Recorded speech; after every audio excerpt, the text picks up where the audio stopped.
Hello everyone, कैसे हैं आप सभी लोग। और आशा करता हूं कि आप सभी लोग बढ़िया होंगे और अपनी पढ़ाई कंटिन्यू कर रहे होंगे। आज से हमारा जो है वो ऋग्वैदिक काल स्टार्ट हो रहा है। इसके जस्ट पहले के लेक्चर में मैंने आपको वैदिक काल के बारे में थोड़ी बहुत समझाया था और उसकी जानकारी दी थी। आज से हम ऋग्वैदिक काल के बारे में चर्चा करेंगे, जिसका जो टाइम पीरियड है वह 1500 से 1000 ईसा पूर्व का है। ठीक है, तो चलते हैं और करते हैं बिना किसी देरी के वीडियो को स्टार्ट और समझते हैं कि ऋग्वैदिक काल, जिसके अंतर्गत हम समझेंगे आज इसका विस्तार, ऋग्वैदिक आर्यों का विस्तार कहां तक था और इनका राजनीतिक जीवन किस प्रकार का था। तो चलिए करते हैं वीडियो को स्टार्ट बिना किसी देरी के और बढ़ते हैं आगे। तो सबसे पहले हम देख लेते हैं कि ऋग्वैदिक काल था, जिसका मैंने टाइम पीरियड आपको बताया है कि 1500 ईसा पूर्व से 1000 ईसा पूर्व तक था। इसके सबसे पहले हम विस्तार को देख लेते हैं कि आखिर विस्तार इनका कहां तक था। ठीक है, तो यदि विस्तार की यदि हम बात करें तो विस्तार की सबसे पहले बात आती है कि हमें इनकी जानकारी कहां से मिलती है। ठीक है, तो यदि विस्तार की जानकारी की यदि हम बात करें तो विस्तार की जो जानकारी है वो हमें ऋग्वेद से प्राप्त होती है। ठीक है, कहां से प्राप्त होती है? ऋग्वेद से। और इसके द्वारा हम अनुमान लगाते हैं कि ऋग्वैदिक आर्य जो थे उनका निवास कहां तक होगा। ठीक है, तो सबसे पहले हम विस्तार को देखते हैं। तो विस्तार की यदि हम बात करें तो इनका विस्तार जो था वह दक्षिणी तुर्कमेनिस्तान से लेकर अलावरी पर्वत तक, ठीक है, और अफगानिस्तान से लेकर उत्तर पश्चिमी उत्तर प्रदेश तक इनका निवास स्थान था। ठीक है, यानी इस क्षेत्र में ये लोग बसते थे। अभी आप चिंता मत कीजिए, अभी मैं आपको मैप के जरिए भी समझाऊंगा कि यहाँ कहां पर ऋग्वैदिक आर्य बसे हुए थे। तो आप केवल अभी इतना याद रखिए कि इनका विस्तार जो था वो दक्षिणी तुर्कमेनिस्तान से लेकर के अरावली पर्वत तक और अफगानिस्तान से लेकर के उत्तर पश्चिमी उत्तर प्रदेश तक था। इसके बाद यदि हम बात करें तो देखिए, अब कुछ वैदिक संहिताएं हैं। ठीक है, वैदिक संहिता का मतलब होता है कुछ ऐसे वैदिक ग्रंथ हैं जिनके द्वारा हमें ऋग्वैदिक कालीन आर्यों की जानकारी मिलती है। साथ ही साथ ऋग्वैदिक कालीन कुछ नदियों की जानकारी मिलती है, जिसके द्वारा हम अनुमान लगाते हैं कि जो ऋग्वैदिक कालीन आर्य थे वो इन नदियों के किनारे बसे होंगे या इन नदियों को जानते होंगे। तो देखते हैं हम क्या क्या है। देखिए, जो वैदिक संहिता है इनमें कुल 31 नदियों का उल्लेख किया गया है। कितनी नदियों का उल्लेख किया गया है? तो 31 नदियां का उल्लेख किया गया है, जिसमें से यदि हम बात करें तो 25 नदियां केवल ऋग्वेद में, केवल मतलब ऋग्वेद में 25 नदियों का उल्लेख है। कितना? ऋग्वेद में केवल 25 नदियों का उल्लेख है। ठीक है, और ऋग्वेद का एक मंडल है जिसका नाम है, ऋग्वेद का एक मंडल है जिसका नाम है नदी सूक्त। क्या नाम है जिसका? नदी सूक्त। इस नदी सूक्त जो है इसमें 21 नदियों का उल्लेख है। ठीक है, कितनी नदियों का उल्लेख है? 21 नदियों का उल्लेख है। और यह जो नदी सूक्त है इसका वर्णन ऋग्वेद के 10वें मंडल में मिलता है। कौन से मंडल में मिलता है? तो 10वें मंडल में मिलता है। तो ये जानकारी आप लोग याद रखना, ये बहुत ही महत्वपूर्ण जानकारी है। इसके बाद यदि हम आगे बात करें तो देखिए, अब हम बात करते हैं ऋग्वेद की। ऋग्वेद में देखिए, जो ऋग्वेद है इसमें जो नदियां का उल्लेख किया गया है, उन नदियां, ये नदियां वर्तमान समय में, नदियां देखिए वही हैं, लेकिन इन नदियों का जो है वो वर्तमान समय में नाम चेंज हो गया है। और ऋग्वेद कालीन समय में इनका नाम जो था वो अलग था। ठीक है, तो इनका नाम हम देख लेते हैं और इनकी नाम को देख लेते हैं कि इनका नाम उस समय पर क्या था। तो देखिए, यदि हम बात करें सबसे पहले सिंधु नदी की, तो सिंधु नदी को ऋग्वैदिक कालीन समय में सिंधु नदी ही कहा जाता था। क्या कहा जाता था? सिंधु नदी। ठीक है, इसके बाद यदि हम बात करें चिनाब, तो चिनाब को आस्कनी के नाम से जाना जाता था। क्या नाम से जाना जाता था? आस्कनी के नाम से। ठीक है, अब यहां पर स्लाइड चेंज होगी तो इसके कारण मैं आपको विस्तार जो है पहले मैप में यहां पर समझा देता हूं, फिर यहां पर हम ऋग्वैदिक कालीन नदियों की चर्चा करेंगे। ठीक है, तो यहां पर आप देखिए कि ऋग्वैदिक कालीन आर्यों का विस्तार कहां तक था।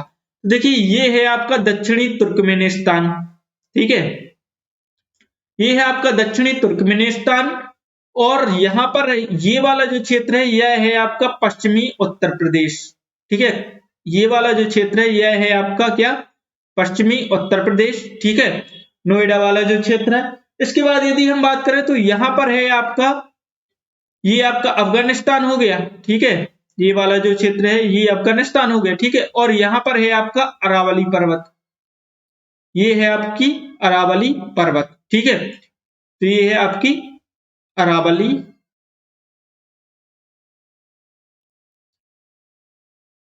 पर्वत। तो जो ऋग्वैदिक कालीन आर्य थे उनका विस्तार इतने क्षेत्र में था, जैसे आप यहां से अनुमान लगा सकते हैं कि इनका जो विस्तार था वह इतने क्षेत्र में था, ठीक है, इतने पूरे क्षेत्र में ऋग्वैदिक कालीन आर्यों का जो था वो विस्तार था, मतलब इतने क्षेत्र से ये परिचित थे और इतने ही क्षेत्र में निवास करते थे, ठीक है। इसके बाद यदि हम बात करें तो सिंधु की चर्चा हो गई थी हमारे नाम की, चिनाब की चर्चा हो चुकी है। इसके बाद अगली नदियों को देखते हैं, तो देखिए जो झेलम नदी है इसको उस समय में जाना जाता था वितस्ता के नाम से, किस नाम से जाना जाता था, वितस्ता के नाम से, ठीक है। रावी नदी को जाना जाता था पुरुषणी नदी के नाम से। ब्यास जो आपकी नदी है इस नदी को जाना जाता था बिपाशा के नाम से, ठीक है। सतलज जो नदी है इसको नाम से जाना जाता था वो था सूत्रदी, क्या नाम था इसका, सूत्रदी, ठीक है। सरस्वती की यदि हम बात करें तो सरस्वती को सरस्वती नदी इसके नाम से ही जाना जाता था, ठीक है।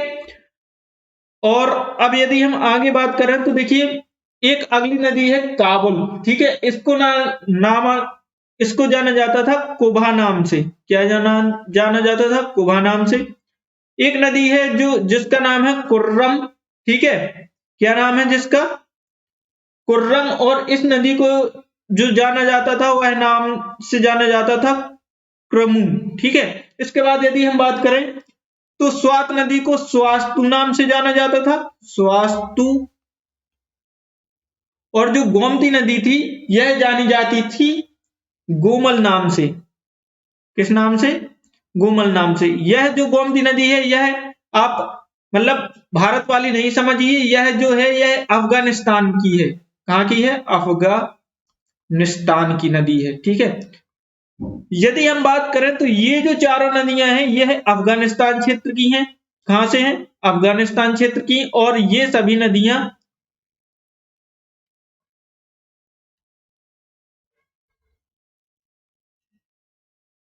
और ये जो सभी नदियां हैं ये भारतीय क्षेत्र की हैं, ठीक है, ठीक है, कितनी है, भारतीय क्षेत्र की हैं।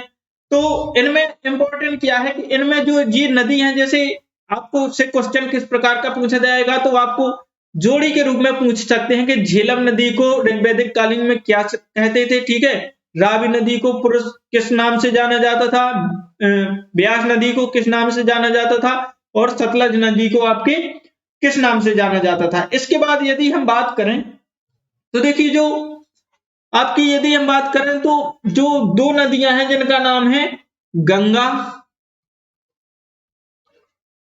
और यमुना, देखिए ये जो नदियां हैं इनमें से यदि हम बात करें तो गंगा जो नदी है इसका केवल एक बार उल्लेख किया गया है ऋग्वेद में, और जो यमुना नदी है इसका 3 बार खाली उल्लेख किया गया है। तो इतिहासकारों का ऐसा मानना है कि शायद हो सकता है कि कोई मतलब कोई एक व्यक्ति जो है वो इस क्षेत्र में चला गया होगा, ठीक है, गंगा नदी के आसपास के क्षेत्रों में, और उसने बताया होगा कि यहाँ पर भी एक नदी है, ठीक है। और यदि हम बात करें, यहाँ पर देखिए आ भी गया है, गंगा नदी का एक बार उल्लेख है और यमुना नदी का खाली 3 बार उल्लेख है, ठीक है। इसके बाद यदि हम बात करें तो जो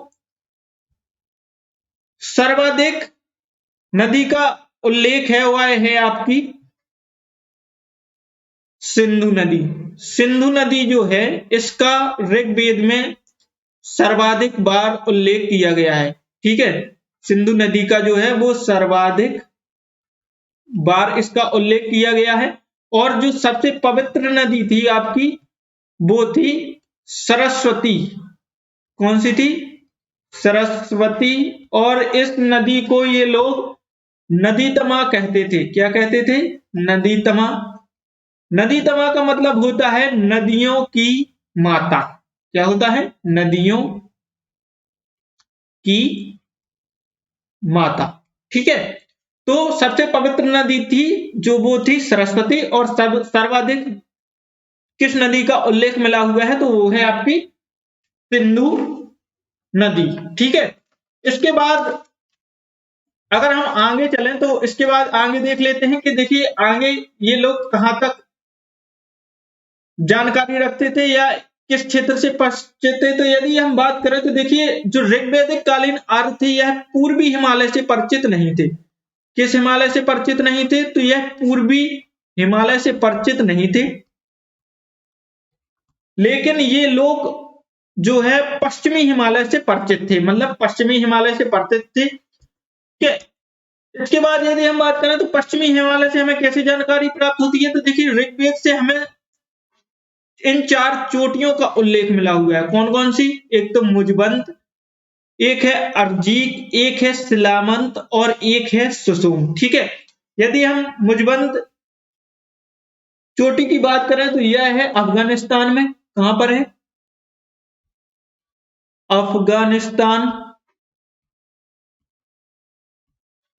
और ये जो तीनों चोटी हैं अर्जीक, सिलामंत और सुसुम, यह जो चोटी हैं यह है कश्मीर क्षेत्र की। ठीक है। तो इसके द्वारा हमें जानकारी मिलती है कि जो यह ऋग्वैदिक कालीन आर्य थे यह पश्चिमी हिमालय से परिचित थे। ठीक है। इसके बाद यदि हम आगे चर्चा करें तो आगे राजनीतिक जीवन है, लेकिन इसके पहले हम थोड़ी सी चर्चा और कर लेते हैं कि थोड़ी सी एक दो पॉइंट रह गए थे तो उनको हम देख लेते हैं। तो यदि हम बात करें तो यह समुद्र से भी ऋग्वैदिक कालीन परिचित थे। ठीक है। समुद्र से भी ये लोग परिचित थे और समुद्र को यह कहते थे सदावती। ठीक है। क्या कहते थे? सदावती कहते थे। ठीक है। इसके बाद यदि हम बात करें तो यह अरब सागर से भी परिचित थे और अरब सागर को यह लोग कहते थे अपर। क्या कहते थे? अपर।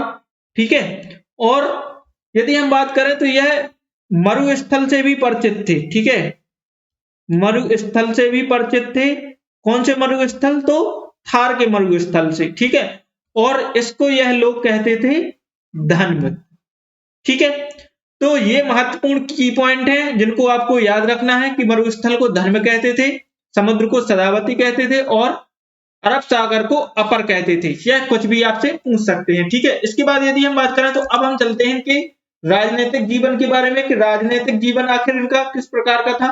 ठीक है। तो यदि हम राजनीतिक जीवन की बात करें तो देखिए राजनीतिक जीवन यदि हम बात करें तो दोनों प्रकार की पद्धति हम कह सकते हैं कि पाई जाती थी इस समय राजनीतिक जीवन में। कैसी? राजतंत्र भी पाया जाता था और गणतंत्र भी पाया जाता था।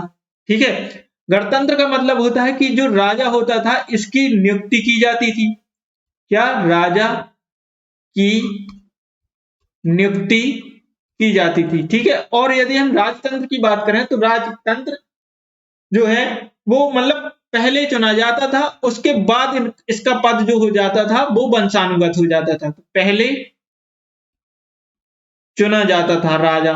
ठीक है।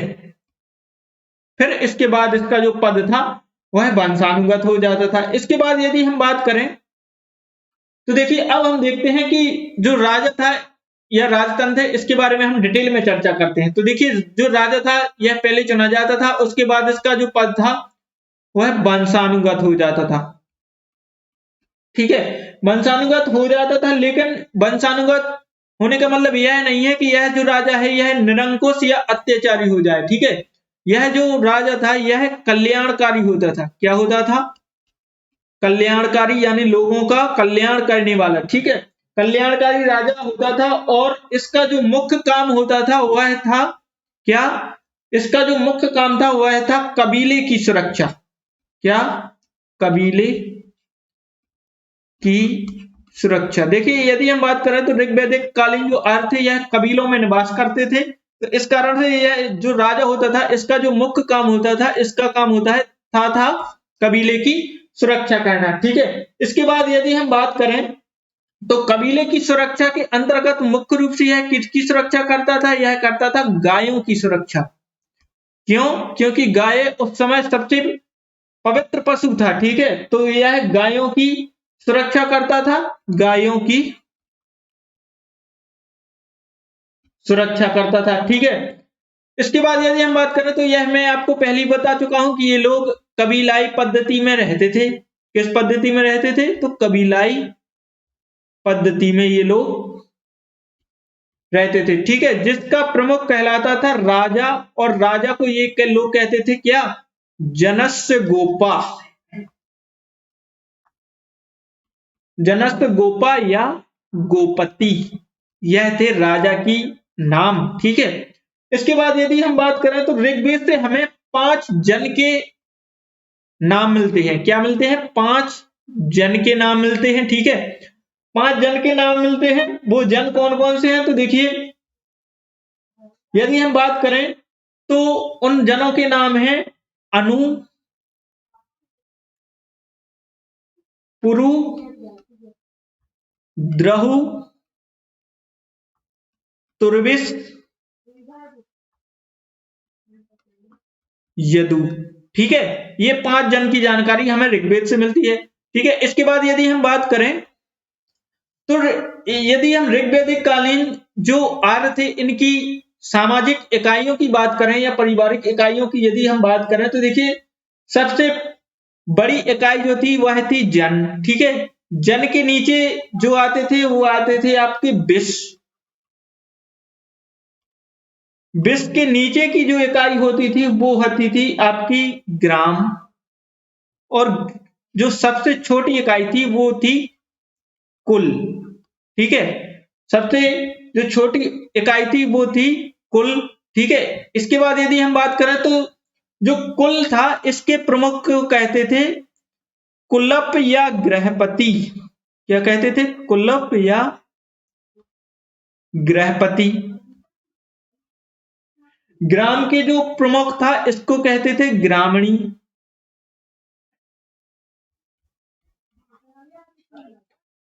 विष का जो प्रमुख होता था वह कहलाता था विषपति।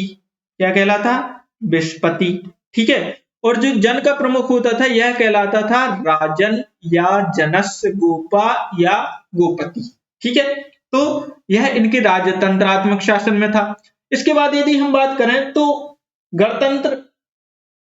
गणतंत्रात्मक शासन था, यानी राजा की नियुक्ति होती थी, और राजा की जो नियुक्ति करने वाली समिति थी वह थी, मतलब वह संस्था थी समिति। ठीक है, यह जो थी इसका प्रमुख काम था राजा की क्या करना? नियुक्ति करना। ठीक है, क्या करना? राजा की नियुक्ति करना या नए राजा का चुनाव करना। इसके बाद यदि हम आगे चलें, देखिए अब हमें ऋग्वैदिक कालीन राजनीतिक जीवन के अंतर्गत यदि हम देखें तो हमें 3 प्रकार की समितियों की जानकारी मिलती है। मतलब 3 प्रकार की, हम कह सकते हैं कि 3 प्रकार की जो प्रमुख वो होती थी उनकी जानकारी मिलती है। तो अब इनके बारे में हम एक एक करके समझ लेते हैं कि यह क्या थी। तो सबसे पहले हम पढ़ते हैं सभा को। ठीक है, सभा का जो प्रमुख होता था उसको कहते थे सभापति। क्या कहते थे? सभापति। सभा का जो यदि हम बात करें तो सभा का ऋग्वेद में 8 बार उल्लेख किया गया है। कितनी बार? ऋग्वेद में 8 बार सभा का उल्लेख किया गया है। और यदि हम बात करें तो जो सभा थी यह श्रेष्ठ लोगों की क्या थी? यह श्रेष्ठ लोगों की सभा थी, मतलब इसमें श्रेष्ठ लोग ही शामिल हो सकते थे। श्रेष्ठ लोग ही इसमें शामिल हो सकते थे। और यदि हम सभा के काम की बात करें तो सभा का जो मुख्य कार्य था वह था न्याय करना। क्या था? न्याय करना, यह था सभा का मुख्य कार्य। और इसके जो अध्यक्ष थे उसको कहा जाता था सभापति। इसके बाद यदि हम बात करें तो अगली जो वो थी समिति, ठीक है। और समिति की यदि हम बात करें तो समिति का जो अध्यक्ष था वह कहलाता था आपका, समिति का जो अध्यक्ष था वह कहलाता था आपका ईशान। क्या कहलाता था? ईशान, ठीक है। यह जो समिति होती थी यह सबसे शक्तिशाली होती थी, ठीक है। क्या होती थी? सबसे शक्तिशाली होती थी। यदि हम समिति की बात करें तो समिति का जो है वो ऋग्वेद में 9 बार उल्लेख किया गया है। कितनी बार उल्लेख किया गया है? ऋग्वेद में 9 बार उल्लेख किया गया है। और यह जो समिति थी यह जन सामान्य की मतलब समिति थी, ठीक है। जन सामान्य की मतलब जन सामान्य इसमें शामिल हो सकते थे, ठीक है। इसके बाद यदि हम बात करें, सॉरी ये जन सामान्य की समिति नहीं थी, ठीक है। तो यहां पर ये थोड़ी मिस्टेक हो गया है। तो यह जो थी यह जन सामान्य की समिति नहीं थी, ठीक है। और यदि हम बात करें तो मैंने आपको ये बता ही दिया है कि ऋग्वेद में इसका 9 बार उल्लेख किया गया था और यह जो सबसे शक्तिशाली थी, ठीक है। यदि हम समिति के कार्य की बात करें तो इसका कार्य था नए राजा का चुनाव करना। क्या था? नए राजा का चुनाव करना, ठीक है। इसके बाद यदि हम बात करें तो अगली जो संस्था थी उसका नाम था बिदत, ठीक है। और बिदत जो थी यह जन सामान्य की संस्था थी, मतलब जन साधारण लोग इसमें शामिल हो सकते थे, जिसमें महिलाएं भी शामिल हो सकती थी, ठीक है। क्या? महिलाएं भी शामिल हो सकती थी। यदि हम बात करें तो जो बिदत थी इसका ऋग्वेद में 122 बार उल्लेख किया गया है। कितनी बार? 122 बार इसका उल्लेख किया गया है। और इसका जो अध्यक्ष होता था उसको कहते थे हम लोग ग्रामणी। क्या कहते थे?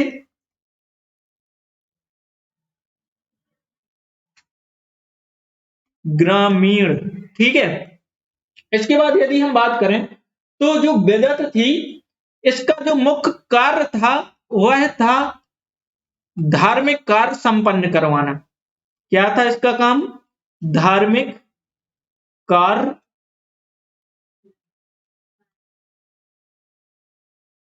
संपन्न करवाना, ठीक है। तो ये तीनों बहुत ही महत्वपूर्ण संस्थाएं हैं, इनको आप अच्छे से याद रखना, ठीक है। इसके बाद यदि हम आगे चलें तो देखिए अब हम यदि आगे बात करें तो देखिए अब हम चलते हैं कि ऋग्वैदिक कालीन, ये मैं आपको पढ़ा चुका हूं कि ऋग्वैदिक कालीन जो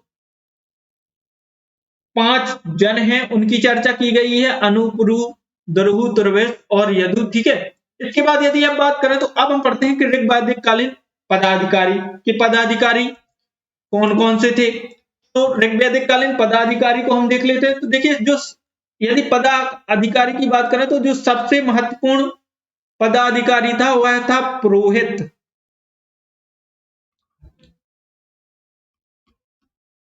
पुरोहित जो था यह सबसे महत्वपूर्ण पदाधिकारी था। यह राजा को जो है धार्मिक कार्यों में तो सहायता करता था, साथ ही साथ यह शासन चलाने में भी जो है वो मुख्य रूप से सहायता करता था। इसके बाद यदि हम बात करें तो जो अगला मुख्य अधिकारी था उसका नाम था सेनानी, ठीक है। जो राजा को सेना प्रदान करता था, ठीक है। इसके बाद यदि हम बात करें तो अगला जो अधिकारी था वह था रथकार, जो रथ बनाने का काम करता था। इसके बाद यदि हम बात करें तो जो अगला अधिकारी था वह था दूत, और दूत कहा जाता था उस समय सारथी, यानी जो रथ को चलाने का काम करता था। इसके बाद यदि हम बात करें तो जो अगला अधिकारी था उसका नाम था पुरप, और यह पुरप जो था यह था दुर्ग रक्षक। क्या था? दुर्ग रक्षक, ठीक है। इसके बाद यदि हम बात करें तो अगला जो अधिकारी था वह था स्पश, और यह जो स्पश था यह था गुप्तचर, ठीक है, जो राज्य के लिए गुप्त सूचनाएं लाता था, ठीक है। इसके बाद यदि हम बात करें तो जो अगला अधिकारी था उसका नाम था उर, और उर उस समय कालीन पुलिस को कहा जाता था, ठीक है। किसको कहा जाता था? पुलिस को उर कहा जाता था, ठीक है। और जो अगला अधिकारी था यह था बाजपति। बाजपति जो गोचर भूमि का अधिकारी था। गोचर भूमि, गोचर भूमि क्या होती है? तो गोचर भूमि होती है जहां मतलब जैसे पशु जो चरते हैं, ठीक है। यह इन्होंने मतलब गोचर भूमि का अधिकारी नियुक्त इसलिए इन्होंने किया होगा क्योंकि आप जानते हैं कि ऋग्वैदिक कालीन जो आर्य थे इनका मुख्य व्यापार जो था वो पशुपालन था। तो इस कारण से इन्होंने पशुओं के लिए चूंकि चरने के लिए भूमि की आवश्यकता होती है, तो इस कारण से इन्होंने एक अधिकारी की ही नियुक्ति कर दी जिसको कहते हैं हम बाजपति, ठीक है। इसके बाद यदि हम आगे चर्चा करें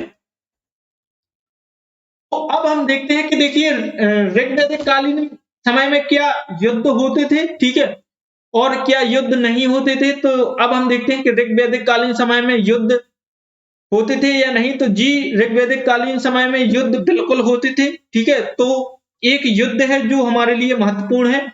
तो देखिए इस युद्ध की हम चर्चा करते हैं। तो देखिए ऋग्वैदिक कालीन एक दासराग युद्ध हुआ है, ठीक है। क्या? दासराग युद्ध। इसके बारे में हमें समझना है कि यह क्या था, ठीक है। तो दासराग युद्ध की यदि हम बात करें, जो दासराग जो युद्ध था यह सुदास एवं 10 संघों या 10 जनों के बीच हुआ था, ठीक है। किसके मध्य हुआ था? यह हुआ था सुदास और 10 जनों के बीच, ठीक है। और यदि हम दासराग यज्ञ की बात करें तो यह जो युद्ध हुआ था यह हुआ था रावी नदी के किनारे, रावी या पुरुषणी नदी के किनारे, ठीक है। यदि हम बात करें तो इस दासराग युद्ध यज्ञ की हमें जानकारी कहां से मिलती है कि दासराग युद्ध हुआ तो था। तो इसका जो वर्णन है वह है ऋग्वेद के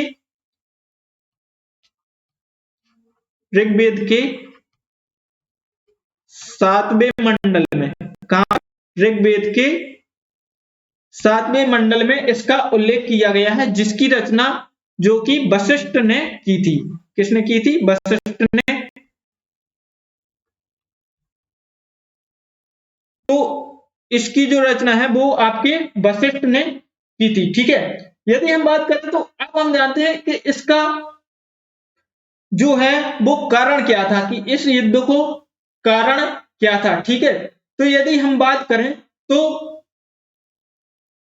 सुदास जो थे इनके पहले पुरोहित होते थे, उनका नाम था विश्वामित्र, ठीक है। क्या नाम था? विश्वामित्र।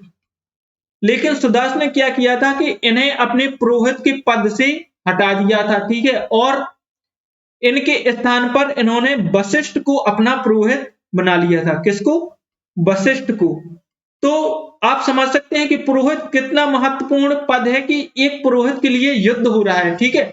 तो इन्होंने वशिष्ठ को अपना पुरोहित बना लिया। अब ये जो विश्वामित्र थे ये पहुंचे दास संघ के पास, ठीक है। और दास संघ के पास यह पहुंचे और इन्होंने कहा कि मतलब आपको जो सुदास के ऊपर आक्रमण करना चाहिए और आप इसे आराम से जीत लीजिए, ठीक है। तो यह पहुंचे दास संघ के मध्य, ठीक है। इसके बाद यदि हम बात करें तो यह था इसका मुख्य कारण, क्योंकि इन्होंने जो विश्वामित्र थे इनको अपने मतलब जो पुरोहित थे उनके पद से हटा दिया था, ठीक है। यदि हम बात करें तो जो सुदास थे यह भरत कबीले से संबंधित थे। किस कबीले से? भरत कबीले से। और कहते हैं कि इसी भरत कबीले के नाम पर ही हमारे देश का जो नाम है वो क्या पड़ा? भारत पड़ा, ठीक है। भारत पड़ा। और यदि हम बात करें तो जो यह सुदास जो थे यह आर्य थे, ठीक है। यह आर्य थे, ठीक है। इसकी बात यदि हम बात करें तो जो 10 संघ थे इसका नेतृत्व, इसमें से यदि हम बात करें तो इसमें से 5 जो थे वो आर्य थे, 5 आर्य थे और 5 जो थे वो अनार्य थे, ठीक है। 5 जो थे वो अनार्य थे, जिनमें से अनल एक प्रमुख जन का नाम था, ठीक है। और इन जो 10 संघों का, इन मतलब 5 आर और 5 अनार दोनों संघों का जो नेतृत्व किया था वह किया था होत्री नामक राजा ने। ठीक है, होत्री नामक राजा ने। अब इस युद्ध का परिणाम क्या निकला था, तो देखिए इस युद्ध का परिणाम यह निकला था कि सुदास जो था इसकी जीत हुई थी।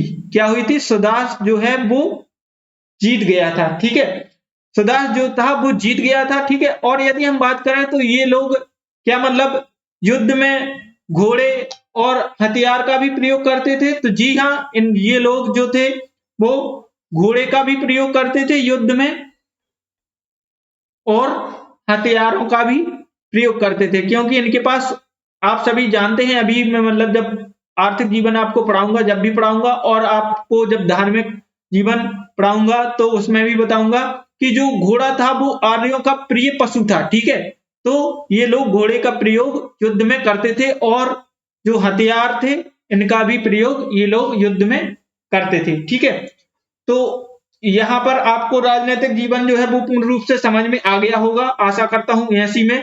और यदि आपको वीडियो अच्छी लगी हो तो प्लीज इस वीडियो को लाइक कीजिए, हमारे चैनल स्टडी विद गणेश को जरूर सब्सक्राइब करें, कमेंट में बताएं कि आपको वीडियो कैसी लगी है। साथ ही साथ इस वीडियो को अधिक से अधिक लोगों तक शेयर करें, जिससे यह जो जानकारी है वो सभी लोगों तक आसानी से पहुंच सके। ठीक है, और इस वीडियो को शेयर करना बिल्कुल भी ना भूलें। ठीक है, यदि आप इस वीडियो के नोट्स चाहते हैं तो हमारे टेलीग्राम चैनल जो कि स्टडी विद गणेश के नाम से है, इसको जरूर ज्वाइन करें, जिससे आपको जो नोट्स हैं वो फ्री में उपलब्ध हो सकें। ठीक है, और शेयर करना बिल्कुल भी मत भूलें, शेयर करना बिल्कुल भी मत भूलें। ठीक है, तो मिलते हैं नेक्स्ट वीडियो में, तब तक के लिए थैंक्स फॉर वॉचिंग। जय हिंद, जय भारत।